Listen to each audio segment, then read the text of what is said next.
Olá, eu sou Aloysio Silva e é com alegria que eu me dirijo a você e eu quero muito a sua atenção porque o que eu vou falar é muito importante. Eu quero falar sobre a vontade de Deus para mim e para você agora e quero colocar em xeque algumas coisas aqui.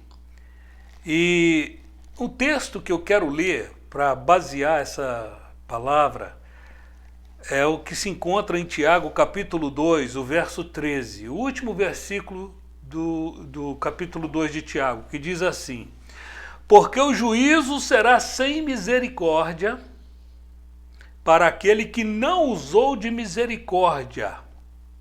E ele conclui dizendo: a misericórdia triunfa sobre o juízo. Em outras palavras,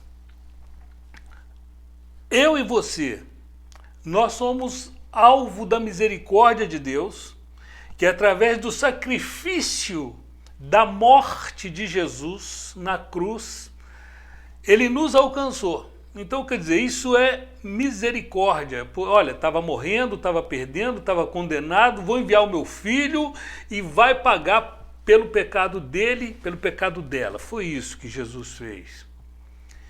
E falando ainda sobre o livro de Tiago, antes de iniciar o que eu vou falar, que é muito importante, você não pode pular isso, por favor, fique um pouquinho, eu não vou demorar. Capítulo 1, o verso 27. A religião pura e imaculada para com o nosso Deus é essa: visitar órfãos e viúvas nas suas aflições e guardar-se incontaminado do mundo. E eu vou ser franco aqui. Eu nem sempre tive preocupação com órfãos e nem com viúvas. São a classe de pessoas mais debilitadas e necessitadas na terra. Órfão, que sente falta de um pai que o sustente com alimento e com segurança, e de uma mãe que, da mesma forma, poderia prover afeto, carinho, que fariam com que essa pessoa pudesse crescer emocionalmente. E viúvas, aquela que não tem um marido, que é quem a protege e quem a sustenta. Mas, dito isso, eu quero dizer uma outra coisa. Eu estou em Goiânia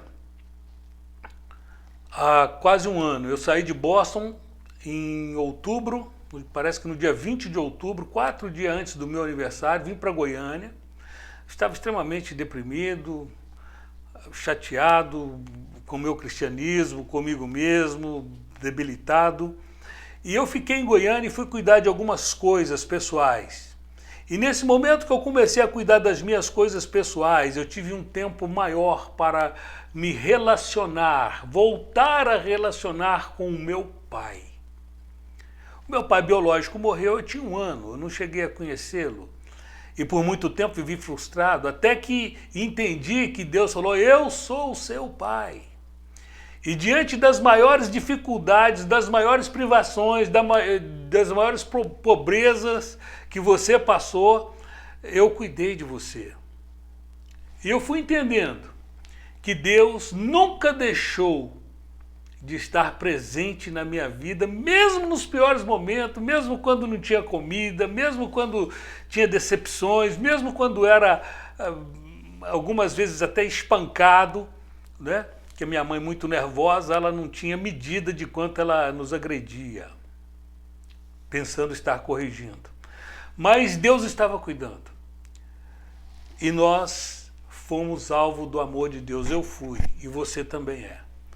Mas aí eu fui acometido de uma outra coisa. Comecei a me envolver e buscar e orar e a jejuar e a falar: Deus, chega num ponto que a única coisa que nós queremos é conhecer a religião verdadeira, porque nós começamos a questionar, muitas pessoas morrendo, muitas pessoas sofrendo, muitas pessoas se desviando, esfriando, muitas pessoas traindo, muitas pessoas se separando, divorciando, muitas pessoas matando, muitas pessoas sendo mortas. E a gente começa a buscar, fala: Deus, o que eu quero mesmo é a religião verdadeira. E Deus colocou algo no meu coração. Leia Mateus 25. eu comecei a ler Mateus 25, Deus vai colocar uns do lado e outros do outro, e eu comecei a me questionar, de que lado eu vou estar? Do lado direito, do lado esquerdo? E eu comecei a entender, dentre as 6 coisas que Deus falou, que aqueles que haviam sido colocados à sua direita teriam feito, algumas vezes eu fiz alguma daquelas 6 coisas. E depois você vai lá e vê quais são essas 6 coisas que Jesus fala que aqueles que exerceram misericórdia fizeram. E uma das coisas que Deus colocou no meu coração, procura um hospital. E eu havia lido sobre o inferno, sobre o fogo do inferno. Uma realidade que as pessoas ignoram, que não é... Essa é a mensagem mais esquecida hoje, mais esquecida. O fogo do inferno, a realidade do inferno. Não se pode pregar isso porque isso é politicamente incorreto, ou religiosamente incorreto. Pregar sobre o inferno não se pode. Tem que usar palavras dóceis, palavras macias, para não ofender, para não espantar a serpente que está no banco da igreja. Ou talvez até tocando. Não, tem que acariciar. Deus falou comigo, vai no hospital. Aí, como eu tinha lido muito sobre o inferno, revelação sobre o inferno, e o fogo que nunca apaga, o bicho que nunca morre, o sofrimento eterno, fui naquele cara lá que não deu água que pediu água, né, para Abraão, né, quando estava lá vendo Lázaro com Abraão e ele sofrendo. Eu comecei a pensar nisso, eu falei, sabe aonde? Eu vou no Hospital de Queimados de Goiânia, um dos hospitais de referência no Brasil sobre queimados. E fui. E cheguei lá, eu procurei a assistente social. Demoraram me atender, eu falei, deu vontade de ir embora, e eu falei assim, o que eu estou fazendo aqui? Deus falou, não, você está aí, então você fica aí. E quando essa mulher me atendeu, eu falei, olha, eu vim aqui e eu queria conhecer algumas pessoas que sofrem de queimaduras, sofreram queimaduras, que vieram para o hospital, que não têm condições e que a gente pudesse de alguma forma dar uma cesta ou ajudar de alguma maneira. Aquela mulher coçou assim, como quem diz, mais um, porque passam muitos por ali, querendo fazer alguma coisa, mas vão e somem. Aí eu falei, mas você poderia? Aí expliquei a razão pela qual eu estava ali. Falei, olha, eu não quero envolver religião nisso, eu gostaria de saber se tem alguém que de repente está precisando de uma ajuda. E a ajuda que eu pensei fosse uma cesta, porque aí ela começou a me contar. Normalmente os problemas mais sérios que acontecem quando a pessoa queima, isso acontece muito entre pessoas de baixa renda e muito na zona rural. Pessoas com pouca condição financeira e nenhuma informação. Então, aquele núcleo ali, você vê as notícias escabrosas que eu ouvi, e ela falando, né, de como é o tratamento, porque uma pessoa que queima, ela sofre dores, ela passa por tratamentos que não é com uma semana, não é com um mês, às vezes é 10, 15, 20 anos para melhorar um pouquinho. Porque envolve, além da cirurgia propriamente dita, das correções propriamente ditas, das pomadas importadas, das mantas de silicone importadas, que são caríssimas, e o SUS não paga, e o hospital não tem como ajudar, e a pessoa precisa, às vezes o braço está colado, precisa passar uma cirurgia, fazer uma cirurgia para descolar o braço, depois tem que cortar entre a pele e a epiderme para colocar uma manta, para ver se a pele volta a respirar. E ela começou a contar aquelas coisas, eu fui começando a ficar, sabe assim, angustiado, porque eu não sabia se eu ficava triste por ter ido ali ou se eu ficava alegre porque de repente eu podia fazer alguma coisa. E eu pedi que me separasse 4 pessoas que eu pudesse ajudar. E eu pensei que eu podia ajudar com qualquer coisa. E essa mulher, ela falou assim, eu vou separar uma situação. Uma. E eu não sabia que uma seria tão trágica, que uma seria tão terrível. E depois ela me liga, passado alguns dias ela me liga, Sr. Aloísio, eu tenho aqui um caso do fulano de tal, não vou citar o nome, de Anápolis. Ele se acidentou com 10 anos, hoje ele está com 21. Ela me mandou as fotos, e quando ela me mandou as fotos eu me angustiei. Porque aos 10 anos, na roça, o pai estava fora, a mãe havia saído, aquele menino com 10 anos pega uma bomba, essas bombas de aplicar veneno em hortaliça, alguma coisa desse jeito, enche com soda cáustica, com água, e começa a borrifar aquilo, parece que uma mangueira se rompe, aquele vapor vem sobre ele, queima o peito, queima o busto, queima os ombros, queima o rosto, queima a cabeça e queima os olhos, deixa ele cego. 10 anos, não tinha ninguém em casa.